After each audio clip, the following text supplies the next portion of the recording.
everybody, this is Josh. I guess I could take the headphones off, so take those off. I don't need them because I'm just doing this solo episode.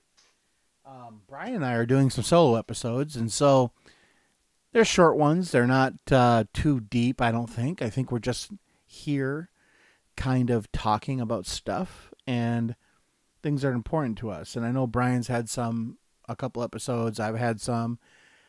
I'm going to answer back with a different kind of episode for me. And it's like the value of games to me.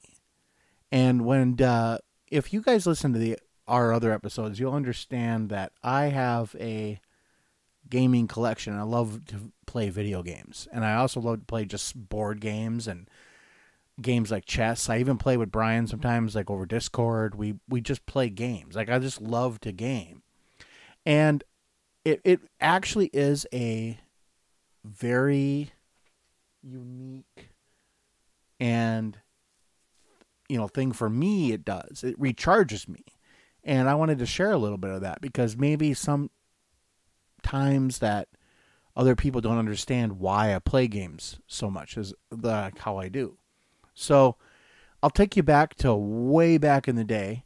And if you've listened to some of the way early episodes, you would actually understand how I got to play games. So I had a friend, his name was Jason, and he was a missionary from Japan, and he had video games. He got a lot of video games, and he had little console games, they were like little arcade cabinets. They were like tabletop size. I don't even know how to really describe them today, but they were just like a small arcade version of a game. So he would have that, and I would play it. I would love it, and then we would play like a Nintendo or something. And one day he left, and he went back to Japan. He was a missionary. His parents were missionaries, and as they do. And I was always telling my mom, well, I want to play games. I want to do stuff. He gave me a little handheld game that I played for a long time. And my mom actually found an Atari in a dumpster. And we lived on a college campus because my dad was going to school for his second degree. And some of these college kids, they would come in the summer before they left school. They would throw away all their stuff so their parents didn't know what they had, so it was like something they weren't supposed to have, like a video game system. So it was an Atari 2600 with a bunch of games and everything. It was just in a box, laying by the dumpster. And my mom saw it and she grabbed it. And I remember my dad came home from work and school because he worked and then he went to school, or vice versa, both of them at the same time.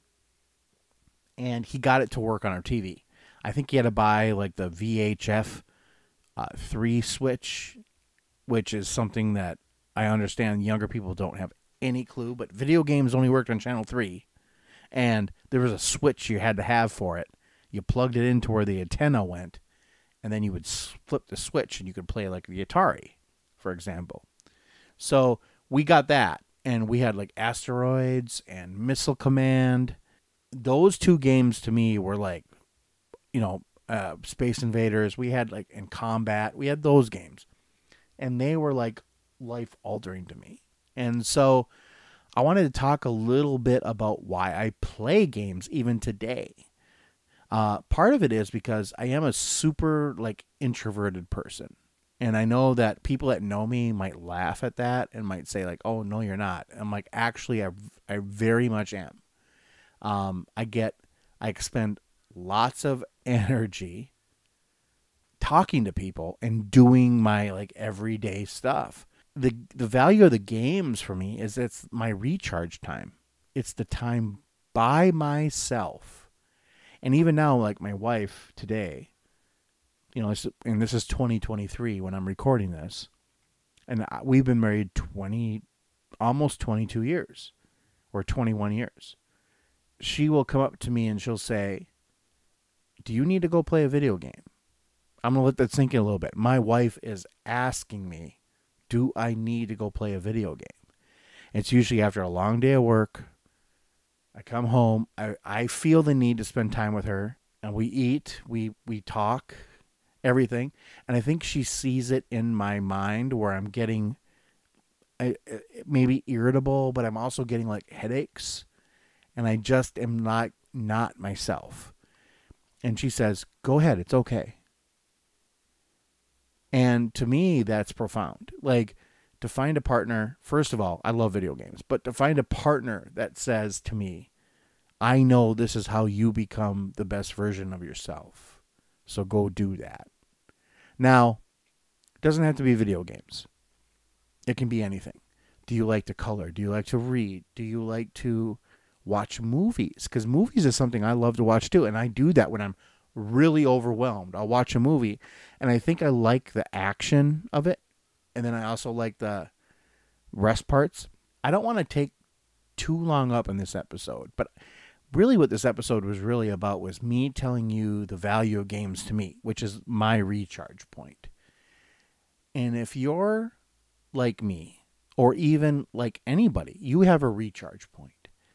And I think it's important that every single person on the planet, but every single person knows what their recharge point is and knows when to say, no, I can't do this anymore. I need the recharge. It's not a sign of weakness. It's actually a sign of great strength to say, I can't do this. I need some help. Now, the help for you, holy crap. Okay.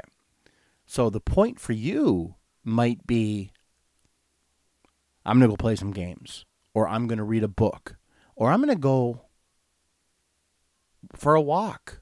I'm going to do a physical activity. And if you're like me, that is like a great thing to realize.